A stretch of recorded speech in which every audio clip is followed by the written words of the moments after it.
Hello everyone. Welcome to day 12 of our 30 days English speaking challenge. Till நம்ம 11 class பார்த்துருக்கோம். இது வரைக்கும் யாரெல்லாம் பார்க்கலையோ அவங்க எல்லாருமே கிளாஸஸ் அண்ட் ப்ராக்டிஸ் வீடியோ இந்த ரெண்டுமே பார்த்து கம்பேர் பண்ணி லேர்ன் பண்ணுங்கள்.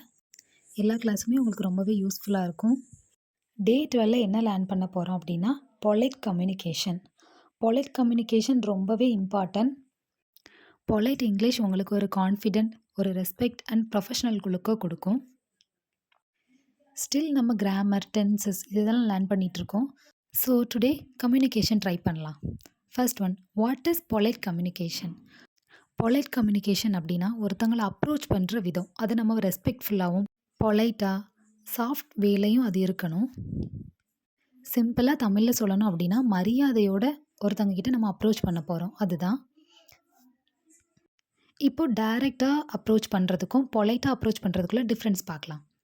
ஃபர்ஸ்ட் எக்ஸாம்பிள் பாருங்கள், கிவ் மீ வாட்டர். இது ரூடாக இருந்த மாதிரியும் இருக்குது, கிராமர் மிஸ்டேக் இருந்த மாதிரியும் கூட இருக்குது. பட் இதையே நீங்கள் can you please give me some water இந்த மாதிரி கேட்கும்போது இது ரொம்பவே பொலைட்டாக இருந்த மாதிரி இருக்குது, உங்களுக்கு இங்கிலீஷில் நிறைய நாலேஜ் இருந்த மாதிரியும் இருக்குது. ஒருத்தங்களை அப்ரோச் பண்ணுற விதமும் உங்களுக்கு நல்லாவே தெரிஞ்சிருக்கு அப்படின்னு நினைப்பாங்க. நெக்ஸ்ட் பாருங்கள், கால் மீ நவ்.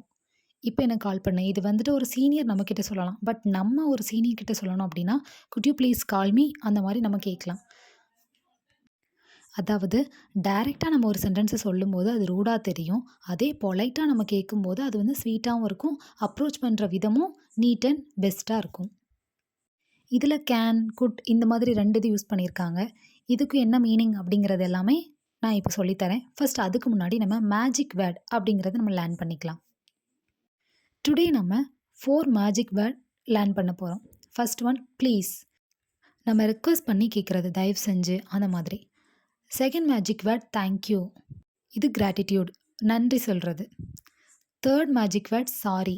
அது அப்பாலஜி பண்ணுறது, மன்னிப்பு கேட்குறது. நம்ம சாரிங்கிற வேர்டை நம்ம யூஸ் பண்ணுறதுல எப்போவுமே குறைஞ்சி போக மாட்டோம். ஸோ கண்டிப்பாக அதிகமாக யூஸ் பண்ணுங்கள். Next, excuse me. இது வந்து ஒருத்தவங்களோட அட்டென்ஷன், அப்பாலஜி இந்த மாதிரி கூட. இப்போ மேஜிக் வேர்ட் என்ன அப்படின்னு லேர்ன் பண்ணிட்டோம். அதை வச்சு எக்ஸாம்பிள்ஸ் பார்க்கலாம். ப்ளீஸ் ஹெல்ப் மீ, எனக்கு தயவு செஞ்சு ஹெல்ப் பண்ணுங்கள். தேங்க்யூ ஸோ மச், நீங்கள் பண்ண உதவிக்கு நன்றி, thank you so much. Sorry for the mistake, அந்த மிஸ்டேக்குக்கு sorry. Excuse me, can I come இன்.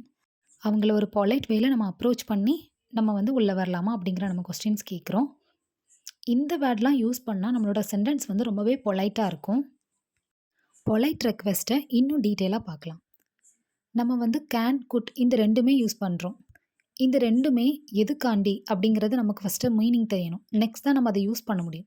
கேன்னா கேட்குறது, குட்னாலும் சேம் மீனிங் தான். கேன்கிறது ப்ரெசன்ட், குட் அப்படிங்கிறது கேனோட பாஸ்ட் டென்ஸ். இப்போ ஒரு எக்ஸாம்பிள் பாருங்கள், ஓப்பன் த டோர். இந்த சென்டென்ஸ் நமக்கு கீழே இருக்கிறவங்களுக்கு நம்ம ஆர்டர் பண்ணுற மாதிரி இருக்குது. இதே நம்ம சீனியர் கிட்ட நம்ம கேட்கணும் அப்படின்னா can you open the door அப்படி கேட்கலாம், இல்லை good you open the door. இந்த கேன், குட் இந்த ரெண்டுக்குமே சேம் மீனிங் தான், பட் பொலைட்டாகவும் இருந்த மாதிரி இருக்கும். இந்த ரெண்டுக்கும் நான் சிம்பிளான ஒரு டிஃப்ரென்ஸ் சொல்லித்தரேன். உங்கள் ஏஜில் உள்ளவங்க, உங்களுக்கு கீழ் ஏஜில் உள்ளவங்க எல்லாருக்குமே நீங்கள் கேன் அப்படிங்கிறத யூஸ் பண்ணுங்கள். Can you open the door அந்த மாதிரி கேட்கலாம். உங்களோட சீனியர் எல்லாருக்குமே, உங்களோட ஆஃபீஸர், உங்களோட மேனேஜர் அவங்க எல்லார்ட்டையுமே நீங்கள் good you open the door அது கேளுங்க. குட் யூனா இன்னும் கொஞ்சம் பொலைட்டாக கேட்குறதுக்கு மீனிங். ஸோ யாருக்கெல்லாம் கேன் அண்ட் குட் இந்த ரெண்டுக்குமே உள்ள ஒரு கன்ஃபியூஷன் இருந்துச்சோ அது இந்த கிளாஸ் மூலமாக கிளியராக இருக்கும்னு நான் நினைக்கிறேன். ஏன்னா கேன் அப்படிங்கிறது நமக்கு ஈக்குவலாக இருக்கிறவங்க, நமக்கு ஏஜ் கீழே இருக்கிறவங்க கிட்ட கேட்குறதுக்கு யூஸ் பண்ணலாம். குட் அப்படிங்கிறது நம்மளோட சீனியர்ஸ்க்கு, மேனேஜர்ஸ் அந்த மாதிரி அவங்களுக்கு குட் யூஸ் பண்ணலாம். நெக்ஸ்ட் நம்ம இப்போ கேன் அண்ட் குட் பார்த்தாச்சு. நெக்ஸ்ட் வுட் பார்க்கலாம். வுட் வந்து ரொம்ப சாஃப்டாக ரெக்வெஸ்ட் பண்ணுறதுக்காக வுட் யூஸ் பண்ணுவாங்க. மோஸ்ட்லி இதை அதிகமாக யூஸ் பண்ண மாட்டாங்க, பட் நம்ம லேர்ன் பண்ணிக்கலாம். இப்போ எக்ஸாம்பிள்ஸ் பாருங்கள், would you help me, would you please wait, இப்படி நம்ம உங்ககிட்ட கேட்கலாம். இது வந்து ரொம்ப சாஃப்டாக அண்ட் ரெக்வெஸ்ட் பண்ணி கேட்குறது. நமக்காக நம்ம ஒருத்தங்களை வெயிட் பண்ண சொல்கிறோம் அப்படின்னா நம்ம தான் அவங்கக்கிட்ட ரொம்பவே பொலைட்டாக பேசணும். ஸோ ரொம்ப சாஃப்ட் கன்சர்னாக பேசும்போது நம்ம வந்துட்டு வுட் அப்படிங்கிற வேர்டை யூஸ் பண்ணுறோம். ஸோ இன்றைக்கி கேன், குட், வுட் இந்த மூணுமே நம்ம லேர்ன் பண்ணியிருக்கோம். நெக்ஸ்ட் பொலைட் ரெஃப்யூசல் பார்க்கலாம். No I cannot. இப்போ உங்ககிட்ட ஒருத்தவங்க ஒன்று கேட்கும் போதுல இல்லை என்னால் முடியாது, நோ இந்த மாதிரி நம்ம டைரெக்டாக சொல்கிறதுக்கு பதிலாக இன்டைரக்டாக sorry I cannot help now இந்த மாதிரி சொல்லலாம். இல்லைனா I am afraid I cannot do that, எனக்கு கொஞ்சம் பயமாக இருக்குது அதனால் செய்ய முடியாது. கேனுக்கு தமிழ் மீனிங்கே முடியும், முடியாது அதுதான். கேனாட்னா முடியாது, கேன்னா முடியும். ஸோ இந்த மாதிரி நீங்கள் யூஸ் பண்ணலாம். நோ அப்படின்னு டைரெக்டாக சொல்கிறத விட இந்த 2 வேர்டையும் நீங்கள் லேர்ன் பண்ணிக்கோங்க. உங்களுக்கு டெய்லி கம்யூனிகேஷனுக்கு ரொம்பவே ஹெல்ப்ஃபுல்லாக இருக்கும். ஸோ நெக்ஸ்ட் நம்ம என்ன பார்க்க போகிறோம் அப்படின்னா பொலைட் கொஸ்டின்ஸ். பொலைட்டில் கேன், குட் அதை வச்சு நம்ம கொஸ்டின்ஸ் கேட்குறது பார்த்தோம்ல, சேம் அதே தான் இங்கே. இப்போ எக்ஸாம்பிள்ஸ் பார்க்கலாம். மே ஐ கம் இன் அப்படின்னு கேட்குறோம். மே அப்படிங்கிறதுக்கு என்ன மீனிங்னா 50% ஓகே அப்படிங்கிற மாதிரி. 50% ஆன்சர் நமக்கு தெரியும். இப்போ மே ஐ கம் இன் நான் ஒருத்தவங்க கிட்ட கேட்குறேன் அப்படின்னா அவங்க வான்னு சொல்லலாம், வர வேண்டான்னு சொல்லலாம். ஸோ நம்ம மே அப்படிங்கிற வேர்டை யூஸ் பண்ணுறோம். Good you tell me the time அப்படின்னு கேட்குறது நம்ம வந்து நம்மளோட சீனியர் அவங்களுக்கு மேனேஜர் அவங்கள்ட்ட கேட்குறதுக்காண்டி குட் அப்படிங்கிற வேர்டை யூஸ் பண்ணலாம். Would you mind helping me அப்படின்னா இன்னுமே பொலைட் அண்ட் சாஃப்டாக அப்ரோச் பண்ணுறதுக்காக தான் வுட் அப்படிங்கிற வேர்டை நம்ம யூஸ் பண்ணுறோம். இப்போ பொலைட் கொஸ்டின் நம்ம பார்த்தாச்சு. Next polite communication at work and daily லைஃப்பில் எப்படி இருக்குது அப்படின்னு பார்க்கலாம். ஒர்க்கில் பொலைட் கம்யூனிகேஷனை கண்டிப்பாக நிறைய இடத்துல யூஸ் பண்ணுங்கள். அது உங்களை பற்றி ஒரு குட் தாட் கொடுக்கும். இப்போ சம் எக்ஸாம்பிள்ஸ் பார்க்கலாம். Please check this file. நார்மலாக ஒரு பர்சன்ட்ட போய் செக் திஸ் ஃபைல் அப்படின்னு சொல்கிறத விட அது வந்து நம்ம ஆர்டர் பண்ணுற மாதிரி இருக்குது. அதை விட ப்ளீஸ் செக் திஸ் ஃபைல் அந்த மாதிரி நீங்கள் அப்ரோச் பண்ணலாம். Next thank you for your support. நீங்கள் எனக்கு சப்போர்ட் பண்ணதுக்கு தேங்க்யூ அந்த மாதிரி. சாரி ஃபார் த டிலே அப்படின்னு நம்ம ஏதாவது டிலே பண்ணியிருந்தா கேட்கலாம். நெக்ஸ்ட் ஹோம் அண்ட் பப்ளிக்கில் எந்த மாதிரி யூஸ் பண்ணலாம் அப்படின்னா யாராவது ஒருத்தங்க நின்னாங்கன்னா கூட எக்ஸ்கியூஸ் மீ அப்படின்னு நம்ம கேட்கலாம். Is this seat free? இந்த சீட் வந்து ஃப்ரீயாக இருக்குதா அப்படின்னு நம்ம கேட்குறதுக்கு. இந்த கொஸ்டின் நீங்கள் கேன், குட் யூஸ் பண்ணி கூட நீங்கள் கேட்கலாம். Second one, good you please speak slowly? நீங்கள் கொஞ்சம் மெதுவாக பேசுகிறீங்களா அப்படின்னு நம்ம சொல்கிறோம் ஒரு பப்ளிக்கில். குட் அப்படிங்கிறதே நமக்கு மேலே இருக்கிறவங்கள நம்ம வந்து அப்ரோச் பண்ணுற விதம் தான். ஸோ அதுவே பொலைட்டான விஷயந்தான். ஷட் அப் அப்படின்னு சொல்கிறத விட நீங்கள் இந்த மாதிரி அப்ரோச் பண்ணலாம் அவங்கள.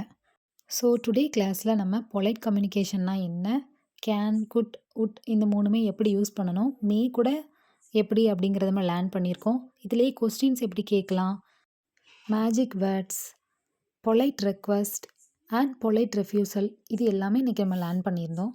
ஸோ எல்லா கிளாஸ்லேயுமே நம்ம common mistakes, communication tips, vocabulary and reading practice இது எல்லாமே பார்ப்போம். ஸோ டே 12ஓட காமன் மிஸ்டேக்ஸ் பார்க்கலாம். ஃபர்ஸ்ட் எக்ஸாம்பிள் பாருங்கள். Give pen. இந்த சென்டென்ஸில் கிராமர் மிஸ்டேக்ஸ் இருக்குது. ஸோ நீங்கள் இதை பொலைட்டாக கேட்கணும் அப்படின்னா please give me a pen இந்த மாதிரி கேட்கலாம். Second example, what do you want. இது வாட் டூ யூ வாண்ட் அப்படிங்கிறது ஒரு ரூடாக ஒருத்தங்களை வந்து அப்ரோச் பண்ணுற விதம். இது வாட் வுட் யூ லைக் அப்படின்னா அவங்கள்ட்ட சாஃப்டாக உங்களுக்கு என்ன தான் பிடிக்கும் அந்த மாதிரி நம்ம கேட்கலாம். நம்ம வேர்ட்ஸை சேஞ்ச் பண்ணால் டோன் சேஞ்ச் பண்ண மாதிரி டோனும் சேஞ்ச் ஆகும். அண்ட் டே 12ஓட டெய்லி வொக்காபுலரிஸ் பார்க்கலாம். கைண்ட்லி அன்பாக, ரெக்வஸ்ட் வேண்டுகோள், அப்பாலஜைஸ் மன்னிப்பு கேட்குறது, அப்ரிஷியேட் பாராட்டுறது, ரெஸ்பெக்ட் மரியாதை. ஸோ டே 12ஓட வொக்காபுலரி பார்த்தாச்சு. நெக்ஸ்ட் கம்யூனிகேஷன் டிப்ஸ் பார்க்கலாம். நம்ம என்ன லேர்ன் பண்ணியிருக்கோமோ அந்த கிளாஸில் அதே தான் நம்ம கம்யூனிகேஷன் டிப்ஸாகவும் பார்ப்போம். ஸோ டுடே கிளாஸில் நம்ம பொலைட் இங்கிலீஷ் லேர்ன் பண்ணியிருக்கோம். பொலைட் இங்கிலீஷில் பேசுகிறதுங்கிறது வீக் கிடையாது, அது வந்து ஒரு ஸ்மார்ட்டான இங்கிலீஷ் தான். ஸோ கண்டிப்பாக ட்ரை பண்ணி பாருங்கள். நீங்கள் பொலைட்டாக மற்றவங்கள அப்ரோச் பண்ணி பாருங்கள், அதுக்கான பலனை கண்டிப்பாக நீங்கள் ரிசீவ் பண்ணுவீங்க. ஸோ டே 12ஓட ஸ்பீக்கிங் ப்ராக்டிஸ் பார்க்கலாம். Good you please help me? I am sorry for the inconvenience. Thank you for your time. Would you mind waiting? இது எல்லாமே டுடே நம்ம கிளாஸில் படித்த சென்டென்ஸ் தான். படித்த வேர்ட் குட், கேன், வுட் எல்லாமே நம்ம இன்றைக்கி லேர்ன் பண்ணியிருந்தோம். இதை வச்சு தான் இந்த சென்டென்ஸ் நானும் க்ரியேட் பண்ணியிருக்கேன். நீங்களும் இதே மாதிரி ரீடிங் ப்ராக்டிஸ்க்காக ஒரு 6 to 7 சென்டென்ஸ் க்ரியேட் பண்ணி அதை நீங்களே மறுபடியும் ரீட் பண்ணி பாருங்கள். உங்களோட இங்கிலீஷ் கண்டிப்பாக இம்ப்ரூவ்மெண்ட் ஆகும். இந்த பொலைட் இங்கிலீஷை கண்டிப்பாக மற்றவங்கக்கிட்டையும் பேசி பாருங்கள். ஸோ டே 12 பார்த்தாச்சு. இந்த கிளாஸுக்கான ப்ராக்டிஸ் வீடியோ நான் அப்லோட் பண்ணுறேன். அதில் 20 சென்டென்ஸ் தமிழில் கொடுக்குறேன். அதை அப்படியே நீங்கள் சிம்பிளான இங்கிலீஷில் கன்வெர்ட் பண்ணுங்கள். ஆன்சர்ஸ் எல்லாமே அப்பப்போவே கொடுத்துட்றேன். அப்படின்னா தான் உங்களுக்கு கொஞ்சம் ஈஸியாக இருக்கும். இல்லைனா நீங்கள் நோட்டில் எழுதி வச்சுட்டு அதுக்கப்புறம் ஆன்சர் பார்க்குறதுங்கிறது கொஞ்சம் கஷ்டமாக இருக்கும். ஸோ இந்த மெத்தட் உங்களுக்கு ரொம்பவே ஈஸியாக இருக்குங்கிறதுனால நான் இந்த மெத்தடில் கொடுக்குறேன். இன்னும் கொஞ்சம் கொஸ்டின்ஸ் வேணும் அப்படின்னு நீங்கள் வந்து விரும்புனீங்க அப்படின்னா நீங்கள் கமெண்ட் பண்ணுங்கள். நான் கண்டிப்பாக நெக்ஸ்ட் கிளாஸ்லேருந்து இன்னும் கொஞ்சம் கொஸ்டின்ஸ் கூட கொடுக்குறேன். சிம்பிள் இங்கிலீஷில் நீங்களாகவே ட்ரை பண்ணுங்கள். எந்த வித வெப்சைட் எதுவுமே யூஸ் பண்ண வேண்டாம். சிம்பிளா தான் இருக்கும் கொஸ்டின்ஸ் எல்லாமே.